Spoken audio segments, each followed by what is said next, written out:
নমস্কার আমার প্রিয় ফ্যামিলি। তো সবাই কেমন আছো? আশা করি যে যেখানে আছো ভালো আছো এবং সুস্থ আছো। আমার নতুন আরও একটি ভিডিওতে তোমাদের সকলকে অনেক অনেক ভালোবাসা জানিয়ে আজকে ভিডিওটি স্টার্ট করছি। তো দেখো, প্রথমে একটু ডিম সেদ্ধ বসিয়ে দিয়েছি। তারপরে এই যে বাসন কিছু ধুয়ে রেখে দিয়েছিলাম, সেগুলোকে একটু গামলার মধ্যে ফুট করে রেখে দিচ্ছি। আমার কিন্তু সমস্ত কাজকর্ম আজকে একদম সেরে নিয়েছি, সেরে স্নান করে চলে এসেছি। তারপরে একটু ডিম সেদ্ধটা বসিয়ে এখন এই বাসনগুলোকে আমি ভুট করে রাখছি। আজ আর তোমাদের সাথে কোনো রকম ঘরের কাজ শেয়ার করলাম না। তো দেখো, এই যে বাসনগুলো ভুট করে রেখে দিয়েছি, এখন আমি এখানে উঠিয়ে রাখছি, একটু জল ঝরে যাক, তারপরে জায়গায় রেখে দেব। আর আজকে একটা মজাদার একটা খাবার বানাবো সকালে, তার জন্য পেঁয়াজ আর আলু কেটে নিয়েছি। আর ওপাশে দেখো বাদাম আর ছোলা ভিজিয়ে রেখে দিয়েছি, ওটা একটু বাদে দেবো সবাইকে খেতে। আর ভাবলাম যে সকালের খাবারটা একটু তাড়াতাড়ি করেই বানিয়ে নিই। তো একটু পাঁচফোড়ন দিয়ে তারপরে আলু আর পেঁয়াজটা দিয়ে দিয়েছি। এখন দেখো একটু ভাজা ভাজা হয়ে গেছে। এখন একটু দিয়ে দেব হলুদ গুঁড়ো আর একটু লবণ দিয়ে ভালো করে এটাকে নাড়াচাড়া দেব। তারপরে দুটো ডিম ফেটিয়ে নিয়েছি, একটুখানি দেখো দুটো ডিম দিয়ে দিচ্ছি এর মধ্যে। এভাবে দেওয়ার মজাটাই কিন্তু একদমই আলাদা। অনেকে হয়তো ভাবতে পারে ভেজে দিলেও ভালো হতো, ভেজেটা একরকম আর এই সবজির মধ্যে দেওয়াটা আর এক রকম স্বাদ। কিন্তু বন্ধুরা, অবশ্যই একদিন তোমরা ডিম যারা পছন্দ করো তারা কিন্তু এই খাবারটা ভীষণ ভালোবাসবে। এই দেখো, আর একটু সামান্য একটু হলুদ দিয়ে দিলাম, একটু লঙ্কার গুঁড়ো দিয়ে দিয়েছি, দিয়ে একটু জল দিয়ে ভালো করে কষিয়ে তারপরে জল দিয়ে দেবো। খাবারটা রুটি বা পরোটার সাথে এত সুন্দর লাগে খেতে, কি বলবো। একদিন তোমরা একটু সময় করে বানিয়ে নিও, বেশি সময় লাগবে না, 10 মিনিটের মতন কিন্তু লাগবে বানাতে। তো এখন দেখো কষানো হয়ে গেছে, এখন জলটা দিয়ে দিচ্ছি। তো আলুগুলোকে কিন্তু একটু ছোট ছোট করেই কাটবে, কিন্তু বেশি বড় কাটলে ভালো লাগবে না, যতটা ছোট ছোট করে চৌকো চৌকো করে কাটতে পারো। তো দেখো এখন এটাকে একটু ঢাকা দিয়ে রাখি। আর ওদিকে ডিম সেদ্ধটা বসিয়েছিলাম, সেটা তো হয়ে গেছে অনেকক্ষণ আগেই। তো এখন একটু সবাইকে দিয়ে দেবো ডিম সিদ্ধ খেতে, আমিও একটা খেয়ে নেব। যেহেতু আমার শরীরটা ভালো না, ওই কারণেই কিন্তু ডিম সেদ্ধটা করছি। আর মাম্মামকে দেওয়া হয়, প্রায় দিন তো মাম্মামকে দেওয়া হয়।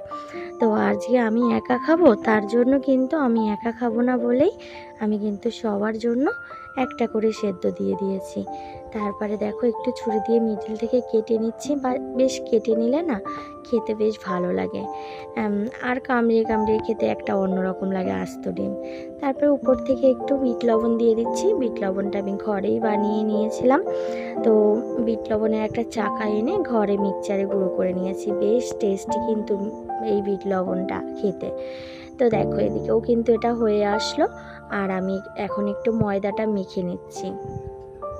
আজকে পরোটা বানাবো। ওই যে আমার বড় মনা খেতে চেয়েছে পরোটা, বলছে মা আজকে সকালবেলা না একটুখানি কচুরি নিয়ে আসি না দোকান থেকে। আমি বলছি না মা, আজকে কচুরি আনতে হবে না, কচুরি আনতে গেলে অনেকগুলো করে টাকা লেগে যায়। তো ও বলছে তাহলে পরোটা বানাও। আমি আচ্ছা ঠিক আছে, তাহলে আমি পরোটা বানিয়ে দিচ্ছি। তো যাই হোক, শরীরটা খারাপ তবুও তাই নিয়ে একটু তো বানাতে তো হবে, তাই না? যেভাবে হোক একটু তো খাবার মুখে সবাইকে তুলে দিতে হবে, তাই না? তো দেখো বন্ধুরা, তোমাদের সাথে কথা বলতে বলতে আমার কিন্তু ময়দাটাও মাখা হয়ে গেছে। এখন একটুখানি ওটাকে দলা করে নিলাম, একটু সামান্য একটু বড় করেছি, আজকে আর বেশি ছোট ছোট করলাম না। আর অনেক দিন হয়েছে সাদা তেল খাওয়া হয় না, তো একটু সাদা তেল ঢেলে নিলাম। যেহেতু পরোটা সাদা তেল দিয়ে না ভাজলে আবার ভালোও লাগবে না, তার জন্য আমার না একটা সাদা তেলের একটা জগ আনতে হবে, না আনলে হবে না। তো এদিকে দেখো তরকারিটাও কিন্তু আমার হয়ে গেছে, তরকারিটাও কিন্তু নামিয়ে নিলাম। আর অনেকেই আমার একটা জিএস ফ্যামিলি চ্যানেল ছিল, ওই চ্যানেলটায় ভিডিও দিচ্ছি না বলে অনেক দিদি ভাইয়েরা বোনেরা অনেক কি বলবো মন খারাপ করছো। তোমরা যদি আমার এই চ্যানেলের ভিডিওটা দেখে থাকো তাহলে অবশ্যই কিন্তু চ্যানেলটাকে সাবস্ক্রাইব করে আমার এই চ্যানেলের ভিডিওগুলো তোমরা দেখতে পারো।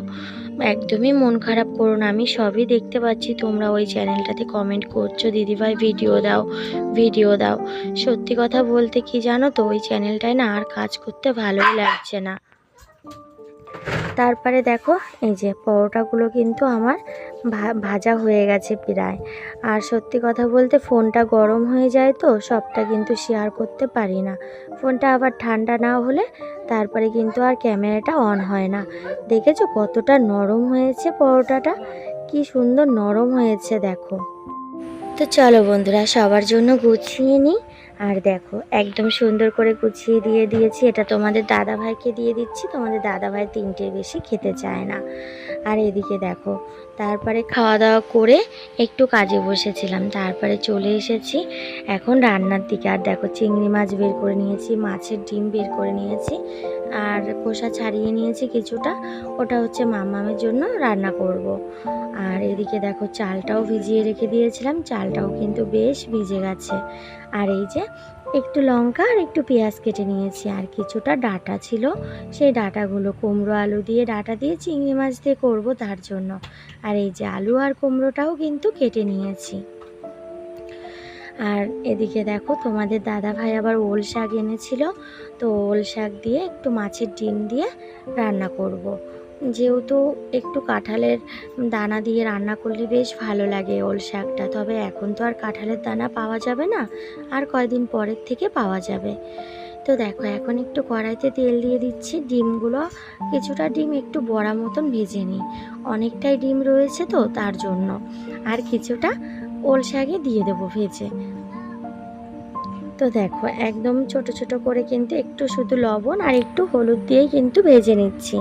আর কাতলা মাছের ডিম খেতে বেশ সুন্দর লাগে কিন্তু এভাবে বড়া করে যদি খাওয়া হয়, দারুণ লাগে গরম ভাতে খেতে। আর আমার তো ডিম খুব ফেভারিট, মাছের ডিম বলতে খুবই ভালো লাগে আমার। তো দেখো এখন ভাজা হয়ে গেছে, এদিকে বাকিগুলো কিছুটা ভাজতে বসিয়ে দিয়েছি। আর এদিকে ভাবলাম একটু কুমড়ো আলুর তরকারিটাও বসিয়ে দিই। সত্যি কথা বলতে কি জানো তো বন্ধুরা, যতটা তাড়াতাড়ি পারি চেষ্টা করি রান্না করার। 3টে এসে বসিয়ে দিয়েছি, এত গরম কি বলবো, আমি যেন এই রান্নাঘরের মধ্যে সেদ্ধ হয়ে যায় এমন একটা ব্যাপার। তো দেখো এবার চিংড়ি মাছগুলোও দিয়ে দিয়েছি। তোমরা হয়তো বলতে পারো যে চিংড়ি মাছগুলো তো ভেজে নিতে পারতে, না গো, এইভাবেই আমি কুমড়ো আলুর তরকারির মধ্যে এভাবেই দিয়ে দিই, ভাজায় ভাজায় এমনি ভাজা হয়ে যাবে। তবে খুবই টেস্টি লাগে কিন্তু, এভাবে একদিন রান্না করে খেয়ে দেখবে। তবে কি বলো তো, সেদ্ধ তো হয়ে যাচ্ছে আর ভাজাটাও হয়ে যাচ্ছে তেলে তেলে, ওর জন্য। আর দেখো এদিকে বাকিগুলো ভেজে নিলাম, এবার আমার মাম্মামের খাবারটা বানিয়ে নেব। তো মাঝে মধ্যে মাম্মামকেও একটু সবজি বানিয়ে দিই। তো আজকে ভাবলাম তোমাদের সাথে আমার মাম্মামের দুপুরবেলার লাঞ্চটা একটু শেয়ার করি। তো দেখো আমার 4 বছরের বেবি, আমার মাম্মামের বয়স এই 4 বছর। তো ওকে আমি মাঝে মধ্যে এভাবেই কিন্তু দিয়ে থাকি এগুলো একটু সবজি বানিয়ে। তো আজকে একটু ঘরে কুমড়ো ছিল, আমরাও কুমড়ো যেহেতু খাচ্ছি, ওকেও কিন্তু একটু কুমড়ো আলু আর চিংড়ি মাছ দিয়ে একটুখানি রান্না করে দেব। ও তো আর ডাঁটা তো খেতে পারে না, ওর জন্য আর ডাঁটা আর দিইনি, আর ডাঁটাও ভালোবাসে না তার জন্য। তো দেখো এখন কিন্তু আমি একটু জল দিয়ে দিলাম, সামান্য লবণ হলুদ দিয়েই দিয়ে দিয়েছি। আর যা গরম পড়েছে এখন মশলাটা না দেওয়াটাই ভালো। আমি কিন্তু এই আমাদের চিংড়ি মাছ কুমড়ো টুমড়ো দিয়ে যেটা রান্না করছি, আমি কিন্তু একদমই মশলা ইউজ করিনি। তারপরে দেখো বাকি যে ডিমটুকু ছিল এটুকু একদম ভুজিয়া মতন করে নিচ্ছি, ওই যে বলেছিলাম না ওল শাকে দেবো তার জন্য। আর একটা কথা বলতে চাই বন্ধুরা, হয়তো প্রত্যেক দিনই বলি, তো তোমাদের যদি আমার চ্যানেলটা ভালো লাগে তাহলে অবশ্যই আমার চ্যানেলটাকে সাবস্ক্রাইব করে আমার এই ছোট্ট পরিবারের পাশে থেকো।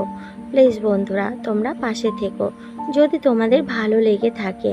আর আমার ব্লগ যদি রোজ দেখতে চাও তাহলে অবশ্যই চ্যানেলটাকে সাবস্ক্রাইব করে রেখো, আমি ভিডিও আপলোড দেওয়া মাত্র সবার আগে তুমিই দেখতে পারবে।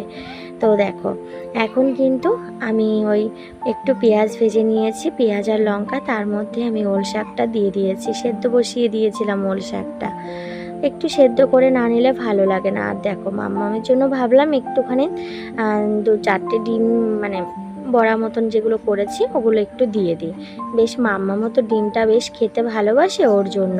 আর এদিকে দেখো ওল শাকের মধ্যেও কিন্তু ডিমের ভুজিয়াটা দিয়ে দিয়েছি মাছের ডিমে। তো এখন ভালো করে নাড়াচাড়া করে তারপরে কিন্তু একদম ভাজা ভাজা করে ফেলবো, তারপর নামাবো। আর সত্যি বন্ধুরা খেতে ভীষণ টেস্টি হয়েছিল। আর এদিকে দেখো মাম্মামের তরকারিটাও কিন্তু হয়ে গেছে। তো আমি কিন্তু এভাবেই আমার মাম্মামটাকে দিয়ে থাকি। আর একটু কিন্তু ঝাল দিইনি, যেহেতু ও তো বাচ্চা মানুষ, তার জন্য ঝাল একদমই খেতে পারে না।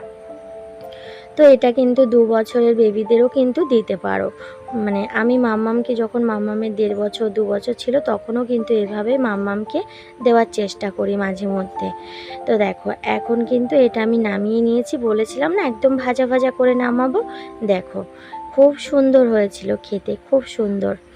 তারপরে এদিকে দেখো ভাতটাও কিন্তু প্রায় আমার হয়ে গেছে। আর ওদিকে মাম্মামেরও খিদে পেয়ে গেছে, মাম্মামকেও খেতে দিয়ে দেবো ভাতটা হয়ে গেলে। এদিকে দেখো এটাও তরকারিটাও হয়ে গেছে আমাদের।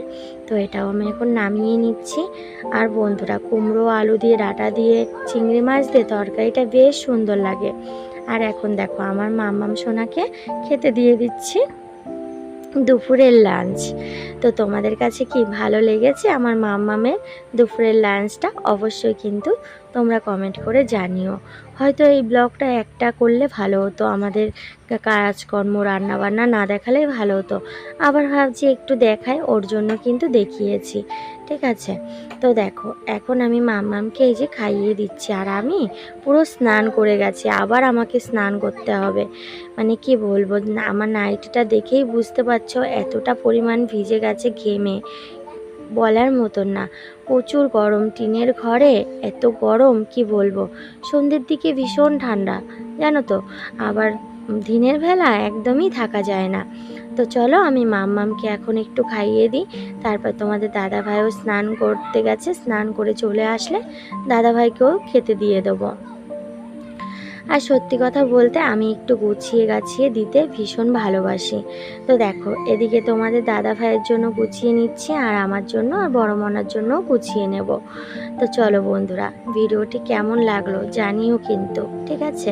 আর আমার তোজো পাপাকে আজকে মাছের ডিম আর একটু 2 টুকরো কুমড়ো দিয়ে মেখে খেতে দেবো। আজকে তোমাদেরকে তোজো পাপাকে দেখাবো, আমার এই চ্যানেলটাতে এখনও তোজো পাপাকে দেখাইনি। তো চলো বন্ধুরা, যদি ভিডিওটি ভালো লাগে তাহলে অবশ্যই একটা লাইক করো, কমেন্ট করো। আর তোমাদের কেমন লেগেছে সেটা তো অবশ্যই জানিও, ভালো লাগলেও জানিও, ভালো না লাগলেও জানিও। তো এই দেখো আমার তোজো পাপা, দেখেছো আমার তোজো পাপাকে একদম ছোট্ট এনেছিলাম, 1 মাস বয়স ছিল। তো চলো বন্ধুরা সবাই ভালো থেকো, সুস্থ থেকো, সাবধানে থেকো। আগামীকাল নতুন আরও একটি ব্লগের সাথে দেখা হচ্ছে। টাটা।